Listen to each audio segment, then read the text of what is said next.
Hello everyone, আমার YouTube চ্যানেলে তোমাদের সবাইকে স্বাগত জানাই। আশা করি তোমরা সবাই সুস্থ আছো, ভালো আছো। আজকে তোমাদের সাথে শেয়ার করব একটা চিড়ে দিয়ে পিঠের রেসিপি। তো পিঠে এই সময় আমরা সবাই ট্রাই করছি। এটা কোনো রকম নারকেল কোড়া বা চালের গুঁড়ো কোনো রকম ঝামেলা ছাড়াই চিড়ে দিয়েই তৈরি করে নেব আজকের এই পিঠের রেসিপিটা। তার জন্য আমি এখানে কিছুটা পরিমাণ চিড়ে ভালো করে পরিষ্কার করে দেখলে জল দিয়ে ধুয়ে নিয়েছি।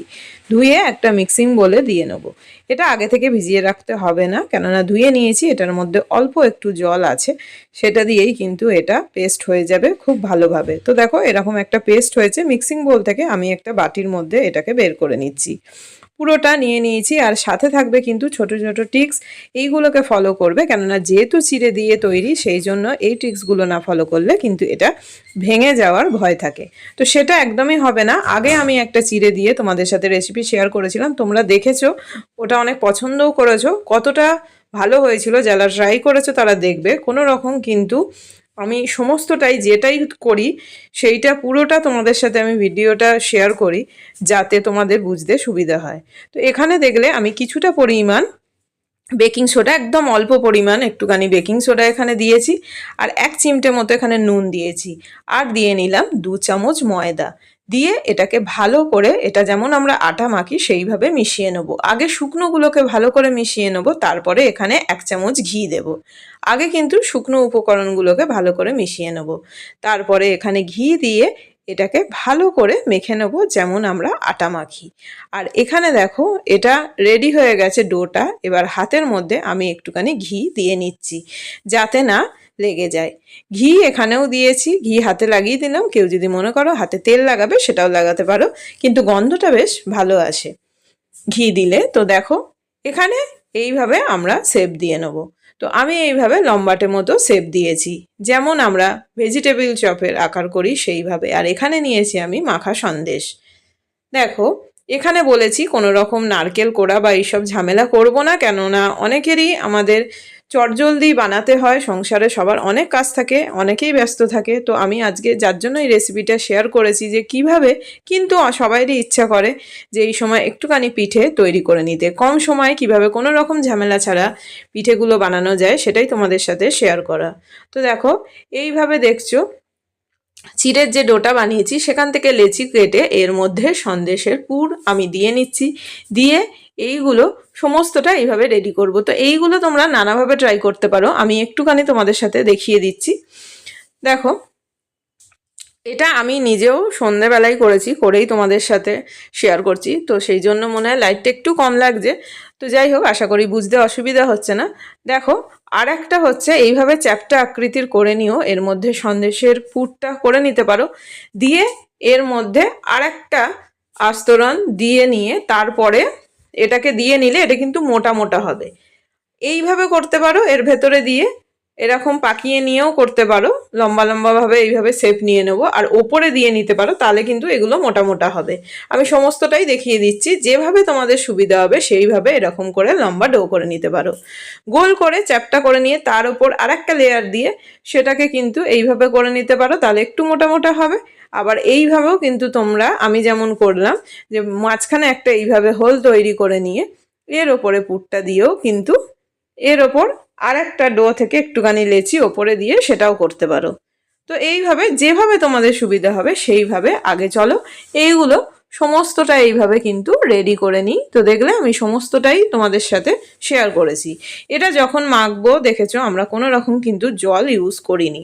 আর যদি আর একটু লেগে যায় হাতে হাতে, তাহলে আমি দেখো একবারই কিন্তু ঘি দিয়েছি, এটা কিন্তু আর হাতে লেগে যায়নি। তোমাদের যদি হাতে লেগে যায় তাহলে একটু ঘি বা তেল দিয়ে নিতে পারো। তো দেখো এইভাবে আমি চলো সমস্তগুলো রেডি করে নিই। তো আমার সমস্তগুলো রেডি হয়ে গেছে, দেখো আমি থালার মধ্যে তুলে নিয়েছি। আর দেখো মাঝখান থেকে হালকা, দেখো একটুখানি দেখতে পাচ্ছ যে হালকা একটা ক্র্যাকের মতো লাগছে, কিন্তু এটা মনে করবে না যে ভাজতে গেলে ভেঙে যাবে। এটা কিন্তু কোনো রকম কোনো ভেঙে যায় না। যারা আগের একটা আমি চিড়ের রসবড়া রেসিপিটা ট্রাই করেছিলাম, যদি কেউ ট্রাই করে থাকো তাহলে দেখবে এইগুলো কিন্তু ভেঙে যায় না। এমনকি এটা কিন্তু আমরা রস বা দুধ এগুলোতে দিয়ে যে নাবিয়ে নেবো সেরকম না, সেটাকে আমি পুরোটাই শেয়ার করব তোমাদের সাথে, দেখতে পাবে। এটা এইভাবে চলো আগে ভেজে নিই। তো একদম পুরো এইগুলোকে আমরা ব্রাউন করে ভেজে নেব। যখন ভাজবো একটুখানি বেশি করে তেল দিয়ে দেবো, এর মধ্যে তেল দিয়ে এটাকে ভাজবো। আমি যে খুব কম দুটো করে ভেজেছি সেরকমও না, দেখো এগুলো কিন্তু কোনো রকম গায়ে লেগে যায় না, লেগে যাওয়ার কোনো ভয় থাকে না, ভেঙে যাওয়ারও না। তো আমি এখানে উল্টে পাল্টে নিচ্ছি, দেখো আমার কিন্তু পুরোপুরি এখনও ভাজা হয়নি, তাতে আমি উল্টাচ্ছি, দেখো এগুলো কিন্তু লেগে যায় না বা ভেঙে যায় না। আমি যার জন্য তোমাদেরকে একটু দেখাচ্ছি। আমি আরও একটু ব্রাউন করব। তো আমি আরেকটু ব্রাউন করে ভেজে নিয়ে আমি একটা প্লেটে তুলে তোমাদের সাথে শেয়ার করছি। তো দেখো এগুলো প্রায় ভাজা হয়ে এসছে। এবার এগুলো তুলে নিয়ে আমি বাদবাকি যেগুলো আছে সেগুলো চলো ভেজে নিই। সমস্তটা ভাজা হয়ে গেলে তারপরে আমি দেখাচ্ছি। দেখো এগুলো পুরো যেমন আমি ভেজিটেবিল চপের রেসিপিটাও তোমাদের সাথে কিন্তু শেয়ার করেছি, পুরো সেই রকম। তো চলো, আর যেগুলো মনে হচ্ছে একটু সাদা সাদা আছে আমি আর একবার কিন্তু ভালো করে ফ্রাই করে নেব। তো এগুলো বাদ বাকি যেগুলো আছে সেগুলোও ভেজে নিয়ে আমি একটা প্লেটের মধ্যে তুলে নিচ্ছি। আর যারা এখনও পর্যন্ত চ্যানেলটাকে সাবস্ক্রাইব করোনি তারা অবশ্যই সাবস্ক্রাইব করে পাশে থাকা বেল আইকনটা প্রেস করে অল করো, তাহলে সমস্ত ভিডিওর নোটিফিকেশান তোমাদের কাছে পৌঁছে যাবে। আর সাবস্ক্রাইব করতে তোমাদের কোনো টাকা লাগে না, ভিডিওগুলো তোমাদের কাছে পৌঁছে যাবে। এরকম রেসিপি দেখতে গেলে তাহলে চ্যানেলটাকে সাবস্ক্রাইব করে নিও।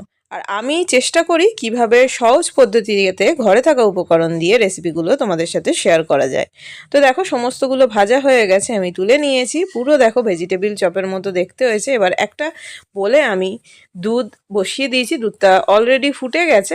এবার এর মধ্যে আমি চিনি দিয়ে নিচ্ছি। চিনিটা তোমরা যে যেমন মিষ্টি খাবে সেটা বুঝে কিন্তু দেবে। তো দেখো এখানে চিনি দিয়ে আমি দুটো এলাচ এখানে ভেঙে এর মধ্যে দিয়ে দিচ্ছি। এটা আরেকবার ফুটে গেলে আমরা চিড়ে দিয়ে যে পিঠেগুলো ফ্রাই করে নিয়েছি সেইগুলো এই দুধের মধ্যে দিয়ে দেবো। তো আগে যেহেতু চিনি দিয়েছি ভালো করে চিনিটাকে আগে কিন্তু মেল্ট হতে দেবো। এবার দেখো আমরা কিন্তু এই দুধটা ফুটে গেছে বলে চিড়ের পিঠেগুলো দিয়েই কিন্তু নাবিয়ে নেব না। বারবার বলছি, সেই জন্য বলা হয় ভিডিওটা পুরো দেখার, কেননা কোনো কিছু এইরকম স্কিপ হয়ে গেলে তাহলে কিন্তু এই রেসিপিগুলো ঠিকঠাক হবে না, কিন্তু যদি হয় খুব সুন্দর, কিন্তু অসাধারণ হয়। দেখো এটা যেহেতু চিড়ে দিয়ে তৈরি করা, এখানে আমরা দুধের মধ্যে দিয়ে আমরা কিন্তু ফুটিয়ে নেব। এটা কিন্তু এই না যে আমরা ফুটিয়ে নেব বলে এগুলো ভেঙে যাবে, বরং এর মধ্যে যে দুধটা এটা কিন্তু খুব সুন্দর করে এটা ভালো করে অ্যাবজর্ব করবে।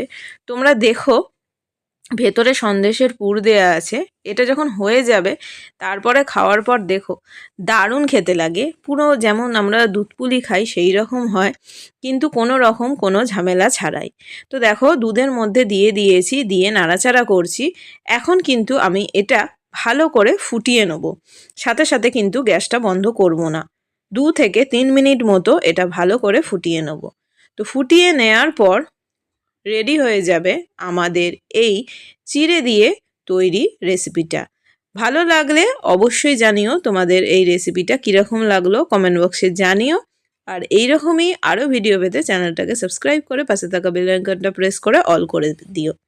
তো থ্যাঙ্কস ফর ওয়াচিং। সবাই খুব ভালো থেকো, সুস্থ থেকো, সাবধানে থেকো। টাটা।